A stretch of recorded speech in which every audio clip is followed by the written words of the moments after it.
Hey viewers, well, I got myself another good score, a nice old national Panasonic from the mid-70s. This TV was just about to be picked up by someone a week ago, prior to me actually finding out about this set. Now I'm going to turn it into a fish tank. I'm very fortunate to get this, and it's set out in the rain for a day, so the last 2 weeks, so luckily I've just caught it in time of fall. This is the most damaged part of the TV is here. The rest is all in good nick. And I was about to go on a skip, so luckily I got this thing when I did, I tell you. But look at this. This is what's very unique about this TV. There you go, it's the front of it. It all works. Haven't tested it yet, got to give it a clean. Power, an AFC. It's a pretty big one. Still in pretty good nick. Check out this flyback though, look at that. I've never seen a flyback quite like that before. It's not the type of flyback you want a ZVS drive, because you really can't. There's two flybacks on the one core. So it's a dual flyback in one, 2-in-1 flyback. This is definitely a keeper, this TV. Definitely for restoration. I'm not going to rip this thing apart. With a speaker like that, this thing will have really good sound. Nice big power transformer, no bloody cheap ass little switch mode power supply to play up on you. Power supply board there, filter capacitors, UHF and VHF. Look at that, all those goodies. That is a nice flyback. Look at it, 2-in-1 flyback, and it's actually externally connected to the board. It's not actually soldered directly onto the circuit board. See if I can find a date code on here. Genuine mattress sheet of picture tube. Yeah, it'd be at least 1974 or 75, I reckon. 16cm permanent dynamic speaker. Interesting speaker. The basket's all one piece and the magnets on the inside. That is a very interesting, unusual speaker.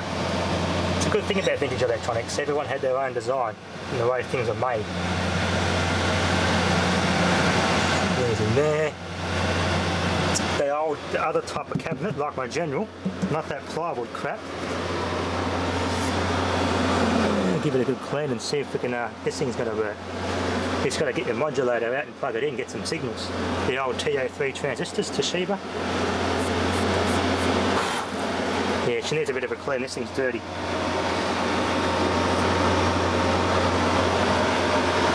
Everything's on there. Yeah, this is the most used to make stuff properly. Good old Japanese quality this.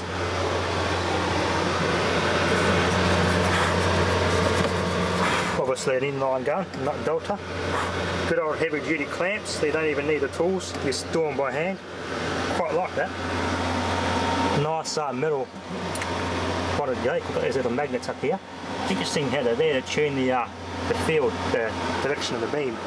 It's a short neck CRT. Very interesting stuff. Very good score this thing. I'm very glad to save this. I'll get dusting it out and we get it plugged in and test it. I'm going to have to clean all that muck off the back of the CRT because all that will trap corona and get hissing. So I'll clean that. Before I do that though, I've got to give it a test. 50 kV DC. That's a nice flyback though. Yeah. As I said, this TV is going to be restored. I'm going to use this. Definitely not going to scrap this one. This is way too interesting and unusual to scrap. Way too well made. Exactly the type. This is exactly what I look for in vintage electronic TVs. Big, bulky, over engineering. Just the way I like it. And all modulated too. Alright, let's give it a clean. Get the dust bunnies out of it and we'll give it a test. And I still haven't finished yet. Now, when blowing these vintage sets out, I'm going to make sure I don't lose these labels. That's off the transformer. I'm going to stick these back on. Mad. Now this is how TV should be made, over engineering. This is when stuff was actually made properly and it's meant to be serviced. Unlike that crap they get nowadays. Alright, let's give it a test. Let's plug it in. This time I'm going to put a signal into it. I'll try a UHF. VHF I know is going to be better, but I can't be bothered getting my modulator out right now. Alright, let's go get a set-top box and we'll tune it in. This won't take much to get going. short, brief test off camera, and sure enough, the vintage aroma came from this thing. Man, it smells good. I love vintage TV aroma.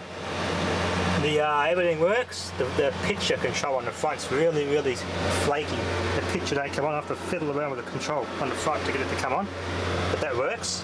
Picture's nice and bright. Just to get some really good signal tuned into it, then I can determine if it's bleeding or not. I'll touch up and tweak up the colour that before it's to perfection if it is bleeding. But so far so good. The picture was very bright, so that tells you the CRT is good. That's the important part. That all works, that all works. Let's put a signal in this thing. I want to see some picture. Now I'm up. The set-top box hooked up, it's going to tune it in. I really like it. I put the schematic and everything on the backs of these things. Look at that. Basic layout. The main components. Tell you the audio adjustments are, without even having to take the back off. That convenience that. Obviously Japanese made, but Australian assembled. It's a model CL2621. Serial number there.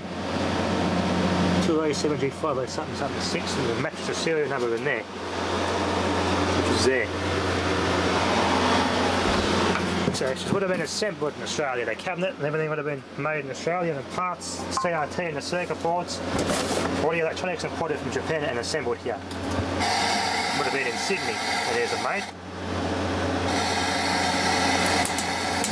Got to fix this problem though, that shouldn't be much fix.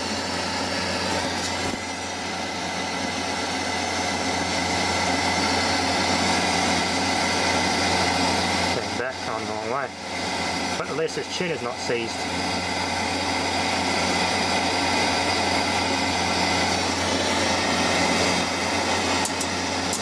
Oh, there we go, the indicator's there, pointing up, so now I'm on UHF.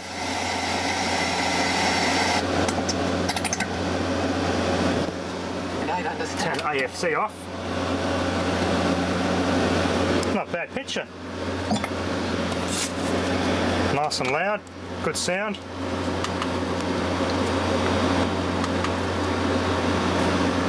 This was used up until about, I don't know, I think 5 years ago it was last used. And had it, the other guy around the place had another TV he used. It had a cheap ass flat panel. So I personally would have kept using this one. Get some signal tuned into it. You can see the heaters there. That's a very unusual flyback though. Every old vintage electronic TV is unique. Internal capacitors. Look at that. 2 flybacks in one. How cool is that? That is an unusual flyback, or flybacks. It's almost like the primaries on one side and secondaries on the other. That is very unusual. No hissing, so I've already cleaned around that with some air.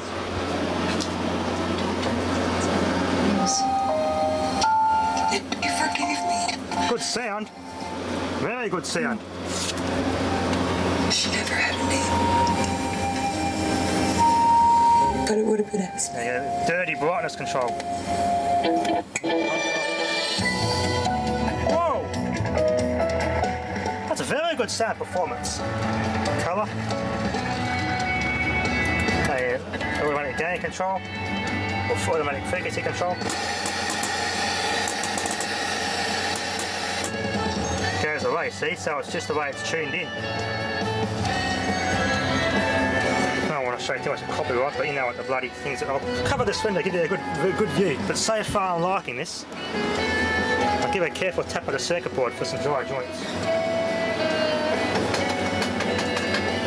No, didn't do anything when I tapped it, so there mustn't be any dry joints either. Man, it's a good picture. So far I'm liking it. My effort. Yeah, I don't know, maybe it's the way it's tuned, but I could touch up the focus a little bit. I reckon it's alright. The dust.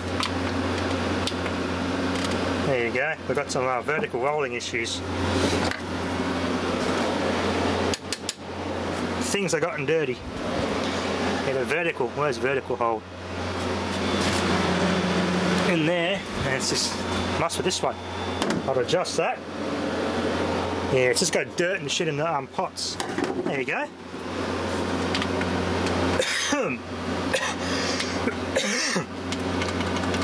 It's a red, something with likely to smear. But I can't see any smearing, look at that. This is a good tube. A bit there, but I can just touch it up a little bit.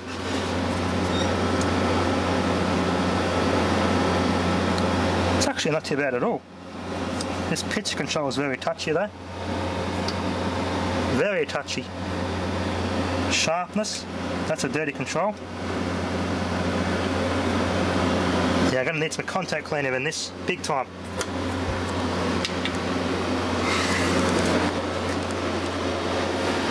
I love that smell. There you can see the heaters in there. I don't want to go too close to that, not a good idea. But this thing works quite well. Great sound. Anyway, here's a good fight in this TV. We'll just adjust the antenna. So far, this doesn't even need anything done to it, this TV. It's working very well as it is at the line. Just needs the controls all cleaned. That's the main problem lies. I just bumped the bloody thing and it goes crazy.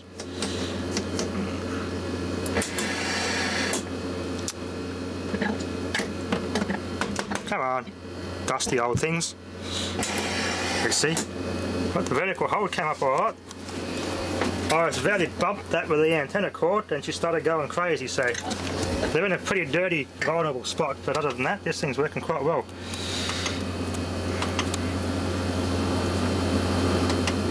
This thing has the best sound though. You don't even need a sound bar with this TV.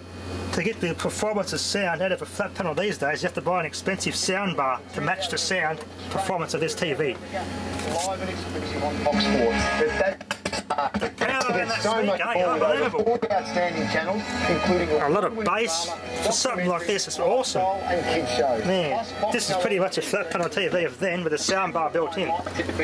So it's stupid that I've gone backwards today with technology. You have to buy a separate bloody sound bar to get your TV to sound as good as these old ones did. There's a little console thing it's set on with wheels that stood about that high off the ground to make it look like a floor standing console, but that fell apart. Everything else though is perfect. This won't take much to restore at all. A bit of smearing there, see? I can touch up the colour amplifiers a tiny bit and that will clear that. So I get a good VHF modulator and get me pattern generator and get a good test pattern and I'll calibrate this for the best possible picture. But it doesn't need much, so it's good. It's very fortunate. That would be an international situation. Covered up the bloody window there, get some better view of this picture. Cranes, I think the white. But so far so good, I'm pretty impressed with this performance. There might be neons in there I can replace too. Yeah, I think this needs neons so I can get those lights in there working.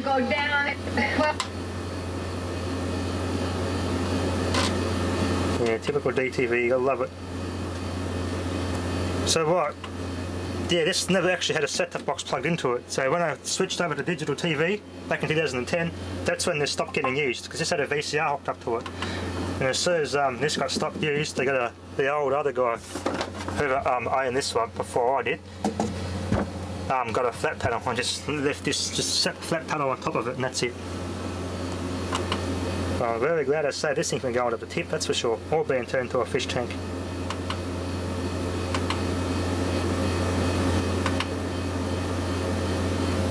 Japanese overbuilt. That's the way I like it. I've also played with a sharpness control, and that's really fixed things up. It's very dirty. There we go. Panasonic National.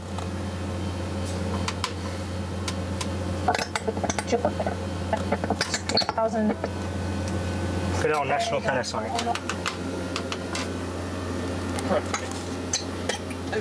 Glitchy glitch, gotta love DTV.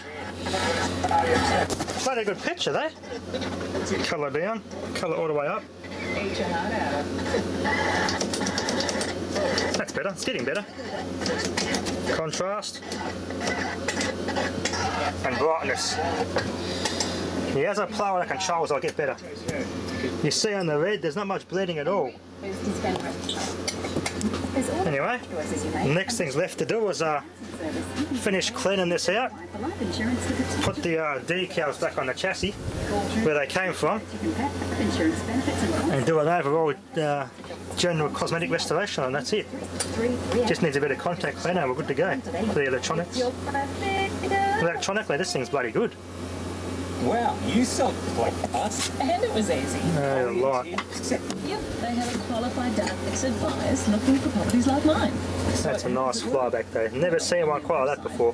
The sell real estate tab. Click Small on chassis, and type in your property details. original capacitors, all matches shared quality components. That's right. As soon as your property is listed, call in your email brochure. Yeah, very dirty. You've got to get that crap off the circuit board. That way it won't trap heat and make things run hot. Still got to pick some garbage out of there. The original dust from sitting in the house all those years. So once moisture from the rain hits it, it becomes very hard to clean off. There's the filaments, the heaters of the guns. Nice thick neck. Hear the air leak in there. That's not the that's not high tension noise or Corona. The soldering looks pretty good too. This TV is in pretty good condition. It's clamped together with an actual clamp on that yoke, on those fairlights. Very slab assembled yoke. It's got the adjustments there for the steering of the beams. Almost like a Delta gun setup. Yeah, it's definitely 1975. This one. There we are. The air compressor just chipped out. Everything's all modular. Big filter caps and separate power supply board. Yeah, that's the way I like it. Over engineering. This is how TVs should be made. There's even room to stick a set-top box and modulator in there if I wanted to. Every single part's made in Japan. Good quality stuff. Look at that. Good picture. Anyway, that'll be enough for now. Let's get a turn off. Yeah, so that's cool. Yeah, got to clean the screen a bit. Anyway, thanks for watching.